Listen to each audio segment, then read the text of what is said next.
Hi everybody, welcome back to my channel. I'm Nobody Special, and today we're going to be talking about something called a geofencing warrant, or geofence warrant, geofence search warrant. I'm sure there's probably several names for it, and it is as ominous as it sounds.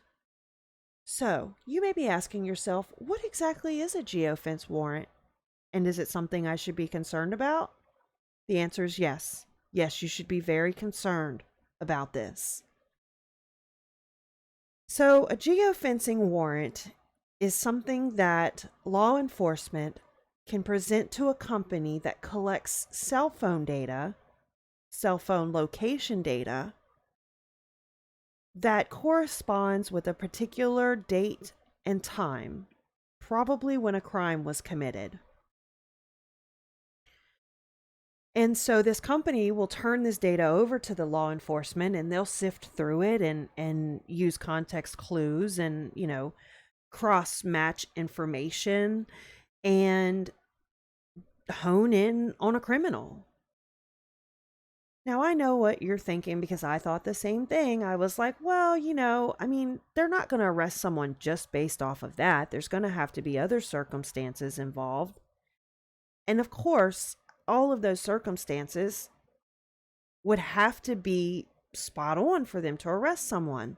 And of course, that's how they would know that that person was guilty. But that's not always the case.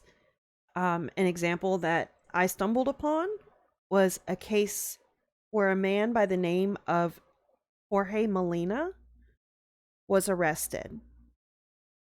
And it's quite a scary story. And I'll come back around to it. So, why would you be concerned about your data being collected? Well, there's all sorts of reasons. There's privacy and, Fourth Amendment and things like that. And now, if you aren't from the US or if you aren't familiar with the Fourth Amendment, allow me to read the summary of it for you. The Constitution, through the Fourth Amendment, protects people from unreasonable searches and seizures by the government. The Fourth Amendment, however, is not a guarantee against all searches and seizures, but only those that are deemed unreasonable under the law. Now, there's a whole lot is more in our that goes United into States it, Constitution, and I'll put a link down below that protects if you're us against interested in learning more. But that's the gist of it. unreasonable, There's been many illegal court search and cases seizure. discussing or ruling on certain legalities of searches that pertain to the Fourth Amendment. So there's a lot to it. But my concern is, if I haven't committed a crime, I'm not suspected of committing a crime, why does law enforcement get to find my data? Why are they entitled to that information? And I don't have the answer for that. It's probably being hashed out in court as we speak. So then my next question is, well, how do I prevent this? And that's what I wanted to really talk to everyone about, was how can you protect yourself from getting caught up in one of these possibly unconstitutional dragnet searches? So the first thing that comes to mind is to disable Google location data, right? Shouldn't that be enough? Just don't let Google collect it. No, because Google isn't the only company. There's Uber, Snapchat, Lyft, probably Facebook. Essentially, any company that tracks your location by your cell phone can be subjected to a warrant like this. So that's a good place to start, but you can take it a little further. The next thing is to use something like a Faraday bag. If you aren't familiar with a Faraday bag or what it is, well, I'm here to tell you. Okay, so a Faraday bag is essentially a bag that you can put your electronic devices in that blocks signals from being sent and received. And it does this by the material that the bag is made out of. Typically, they're made out of metallic layers. You may have copper or aluminum, polyethylene, things like that. It is That's named a essentially what it Faraday does, is bag it blocks after signals from the being sent inventor of the and being Faraday received. cage. And can you guess what And his name was? I think you can also seal them up, so it tells you if it's been tampered with. It just kind of depends. There's a lot of options on the market. You can get them from I'm pretty sure Amazon. it I'm was sure you can get them from Faraday. eBay if you just Google Faraday bag. Anyway, So you can probably pick one up fairly inexpensive because it seems like there's a lot of them out there. Okay, so we talked about turning things off on your phone, and now we've talked about Faraday bags. There are other things that you can do as well. Um, there are certain phones that you can buy that are pretty secure. The Librem 5, I believe, it is an option, but it's thousands of dollars. I think it's like $2,000. If that's kind of out of your price range, the other option is just get an old refurbished phone off of eBay and get a prepaid SIM card. eBay is a great source for the refurbished phones. I've gotten several from there, not because I knew about geofencing, it's just a cheaper option. You can also change your operating system. There's some more secure operating systems. Now, the key, if you go this route, is don't connect your phone to Google services. I know that's hard in this day and age because Google makes our life so much easier, but makes you wonder why. Anyway, so yeah, that is some things that you can do. You can search how to protect myself from geo fencing and police and unconstitutional searches and things like that. Now, you're probably saying, why would I want to do this if I'm not guilty of anything? And that brings us back to Jorge Molina and the tragic case of Joseph Knight. So on March 13th, I believe, of 2018, Mr. Knight was riding his bicycle home from work. He was almost there, and a white car pulled up alongside of him, and 9 shots rang out from the driver's side window. 3 of them unfortunately struck Mr. Knight, and he did pass away.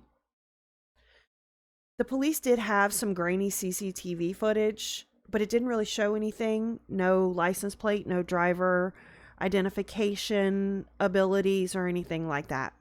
So they got a geofencing warrant. And according to the information that they received, a man by the name of Jorge Molina was in the area. His phone was connected to Google services. He also drove a white car, and his phone traveled the same path that the white car did in the CCTV footage. So, of course, they're like, this is the guy. We got him. And in December of 2018, Mr. Molina was arrested. Now, he had an alibi. He told the police, look, I have friends that'll tell you where I was. I was 2 miles away. Now, I say that because the shooting took place at 12:12, I believe. And his friends said that he was at their house at 12:11. So there was no way he could have gone 2 miles in 1 minute. The police didn't really want to hear all of that. They still kept Mr. Molina in custody for 6 days because he couldn't really explain the other stuff. He couldn't explain how his car was there or how his phone was shown to travel that path. But then the case unraveled, fortunately for Mr. Molina, and it was found out that his stepfather, Marcos Cruz Gaeta, and I apologize if I'm not saying that correctly, had taken his car without his permission. And Mr. Molina had given him an old phone that was still logged into Mr. Molina's Google account. And that's why it looked like it was Mr. Molina's phone traveling the same route as the suspect's vehicle. Now, Mr. Molina's stepfather, Marco Cruz Gaeta, was a bad guy. He had criminal record. His wife or ex-wife said that he carried a gun with him everywhere he went. He was violent, and it came to be obvious that that was who they were looking for instead of Mr. Molina. But unfortunately, in that 6 days leading up to them realizing they had made a mistake, Mr. Molina's photo was posted all over local and national media saying, hey, suspect caught using this new technology. You know, what a wonderful thing we've done, da da da da da. And some people even think that the police weren't so much worried about catching the bad guy as they were like saying, look at us, we've used this technology and we got it right. But the thing that really gives me pause about this story is that so many circumstances had to line up perfectly for him to be arrested. Mr. Molina, I mean. And so when you say, oh, it wouldn't happen to me, you know, because there's checks and balances, not always. And, you know, crazy things happen in this world. So that is just an example of what can happen, what can go bad with this technology. Now, the victim in this case, Joseph Knight, was loved by his family members and people that knew him. And it was very, very tragic what happened to him. Now, there is a GoFundMe set up for Mr. Knight. I will leave the link down below if you want to check out the story and, you know, give of your heart if you feel so inclined. So to wrap this all up, I guess the biggest thing I would like everyone to take away from this video is we have to be diligent. We have to protect ourselves, because a lot of times those that are entrusted with protecting the rights of the citizens and the rights of the community get blinded by agendas or just caught up in the moment. We've all heard of them having tunnel vision. So just make sure that you protect yourself. You do what you need to do to ensure that you don't get caught up in the snares of false accusations. And yeah, I guess that's about it. If you like this video, leave me a comment, subscribe. As you can tell, this channel is brand new. I'm new to all of this, so be kind. And in the meantime, I hope everyone has a wonderful evening. Stay safe out there. And don't forget to turn off your GPS tracking on your Google. Bye.